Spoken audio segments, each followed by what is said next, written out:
এইবার যদি খালি মাঠ ছাড়েন আর জীবনে এস্তেমা, জোর, টঙ্গী, কাকরাইল এগুলির নাম নেওয়ারও দরকার নেই।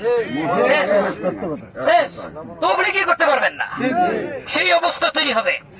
অতএব আমাদের হিসাব করা উচিত আমরা কিভাবে পা বাড়াবো।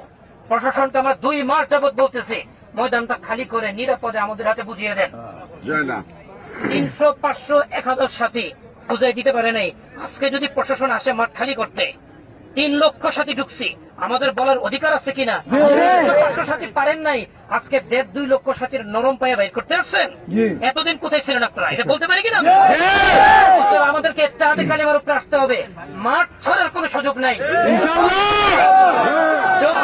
মাঠ ছাড়া কোন সুযোগ নেই। এই কথার উপর আমরা একমত হয়েছি ভাই। আমাদের প্লাস 2টা সদকা আমরা নিয়োগ করবো সবাই ইনশাআল্লাহ। পারবো ভাই?